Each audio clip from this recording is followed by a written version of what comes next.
సినీ నటుడు మంచు మోహన్ బాబు సంచలన లేఖ విడుదల చేశారు. తన పేరును రాజకీయాలకు వాడుకోవద్దని పార్టీలకు సూచిస్తూనే అలాంటి పని చేస్తే చట్టపరమైన చర్యలు తీసుకుంటానంటూ వార్నింగ్ ఇచ్చారు. సోషల్ మీడియా వేదికగా ఓ లేఖ విడుదల చేశారు. ఈ మధ్య కాలంలో తన పేరును ఉపయోగించుకుంటున్నట్టు తన దృష్టికి వచ్చిందన్న మోహన్ బాబు, ఏ పార్టీ వాళ్లైనా తన పేరును వాళ్ల స్వప్రయోజనాల కోసం వాడుకోవద్దని విజ్ఞప్తి చేస్తున్నానని అన్నారు. అలాగే మనం అనేక రకాల భావావేశాలున్న వ్యక్తుల ప్రపంచంలో జీవిస్తున్నామని, ఎవరి అభిప్రాయాలు వాళ్లవని చెప్పుకొచ్చారు.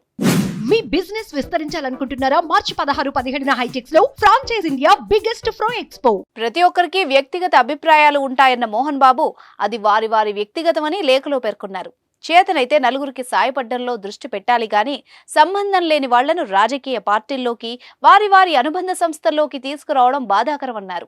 తనకు అండాదండగా ఉన్న ప్రతి ఒక్కరికి అభివందనాలు తెలియజేస్తున్నానన్న మోహన్ బాబు, శాంతి సౌభ్రాతృత్వాలను వ్యాపింపజేయడంలో అందరం కట్టుబడి ఉందామని కోరుకుంటున్నట్టు తెలిపిన మోహన్ బాబు, ఇది ఉల్లంఘించిన వారిపై న్యాయపరమైన చర్యలు తీసుకుంటానని హెచ్చరించారు.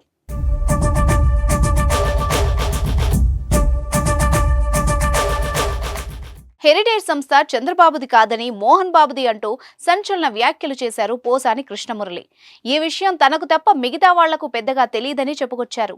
మోహన్ బాబును మోసం చేసి హెరిటేజ్ సంస్థలు తీసుకున్నారని, ఈ విషయం అబద్ధమని అనుకుంటే తనకు నార్కో టెస్ట్ చేయించాలని సవాల్ చేశారు. టెస్ట్లో అబద్ధమని తేలితే తన్ను లైవ్ లోనే చెప్పుతో కొట్టండి అంటూ పోసాని ఛాలెంజ్ చేశారు. ఈ నేపథ్యంలో రాజకీయ వివాదాలకు దూరంగా ఉండాలన్న ఆలోచనతోనే మోహన్ బాబు ఈ లేఖ విడుదల చేసినట్టు రాజకీయ విశ్లేషకులు భావిస్తున్నారు.